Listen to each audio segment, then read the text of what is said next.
Okay.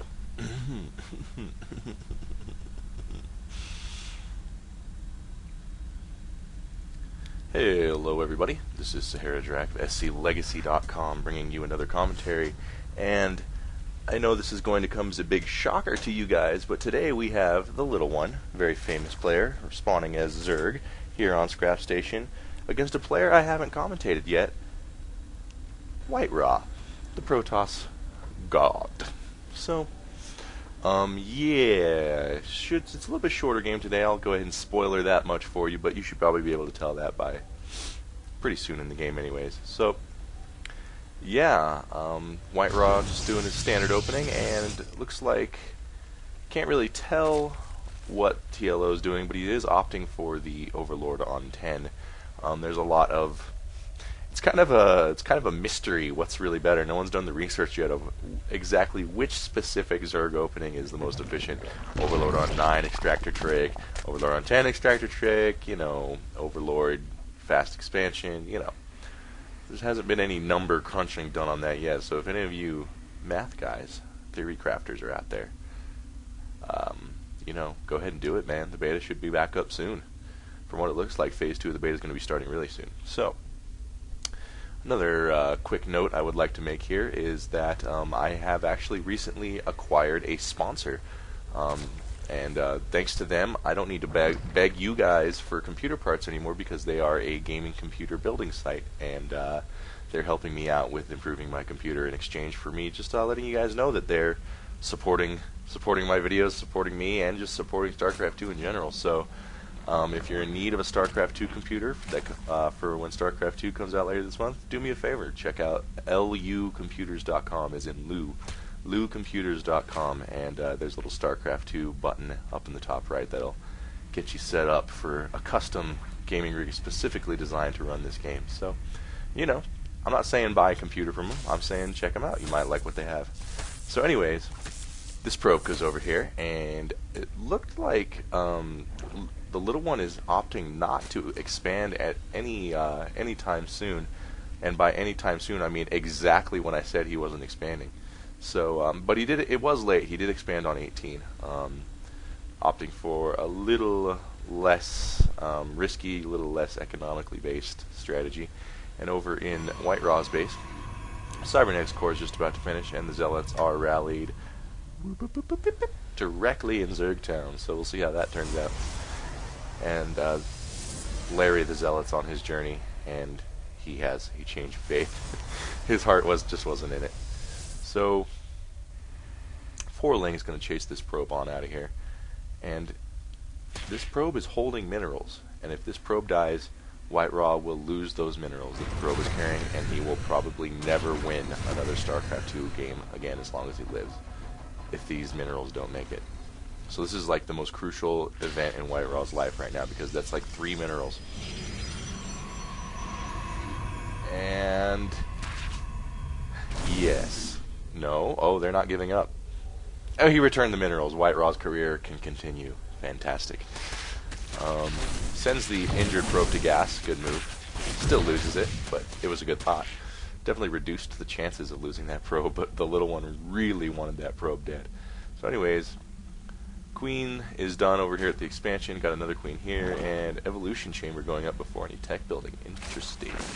Looks like he scouted that bad boy right there, and he's going to get some Spore Colonies up. And the quick Void Ray coming out for WhiteRaw here. And as I'm sure you've learned over the past couple of games I commentated, WhiteRaw loves his Void Rays. And why not? They're friggin' jerks. So yeah. Stalker comes out to help with this Zergling menace. Quickly erases the menace from Protoss society, and they can go back to, you know, listening to Enya and rubbing blueberries on each other. And Queens. He's getting Queens, and looks like he hasn't opted for any of those Spore Colony yet. Instead, upgrading his melee attack, which is an interesting move. I thought he would get Spore Colonies in that, and he's opting to get more Queens. He has 4 so far, and Queens are really good against Void Rays, so that makes sense. First Void Ray is going to move on in. Here's a Stalker there on patrol. let's see how effective this is against all these queens. I'm guessing it's not going to be too great. And this is something that a lot of Zerg players, I think, in the platinum, gold, even lower diamond levels neglect to realize is that a queen is 150 minerals. That's it. Like, it costs as much as a Hellion, and it does so much. So many Zerg players just get one queen per hatchery, and that's it. They just cast their spawn larva. But they're really, really great base defense units, especially against air, and they're so cheap. The only thing that's a bit of a cost for them is their build time, but they build like a regular unit, so they don't even eat into your larvae. So really, get more queens, guys. I'm telling you, they just bolster everything about a Zerg base. And they really help with spreading the creep. I mean, just the more queens, the merrier, is what more Zerg players are discovering lately. And someone just chatted to me on Facebook. I totally forgot to close that. I don't know if you heard that. But anyways, whatever. Void Rays coming in. One queen per Void Ray, probably not the best. You want to focus fire those. Zerglings are going to come in here. Zealots are really good against Zerglings. Just trying to break down this back door into the little one's base. But the Void Rays... Oh man, there's just too many queens and Zerglings. And this +1 upgrade for the Zerglings is huge. I mean, you guys know what Zealots do against Zerglings. They absolutely eat them up. But with this +1 upgrade, they are actually holding their own pretty nicely against the Zealots. That was impressive. So there's another thing to note. So how many queens do we got? We got, grammatically improper, 5 queens. And, seems to be a little bit of a pattern for White Raw, and I swear to God I'm not picking the games on purpose where he loses. I've actually never seen this game, but it looks like he is going to lose this game because he's continuing to make Void Rays. And, yeah, Void Rays aren't going to work anymore, bud. He has too many queens. But I guess he is harassing these Zerglings. He's going to come in here with a nice little Sentry Zealot mix, which would be great against a Terran Barracks build, but unfortunately he's playing the Zerg. Should have finished that Zealot as he was warping in since he started, but he didn't. Little one is going to try and avoid. He's just poking at these pylons, stopping the warp gate production, and just, yeah, keeping his Zerglings alive. And in the meantime, Zergling and just tons of queens over here, and it's like, I don't know, I actually don't know. I think with Transfuse, this Zerg army will stop all these Zealots. We will see. So here come pop up the life bars here. Lots of Zealots dying, very few Zerg units dying, even though Zerglings are really frail.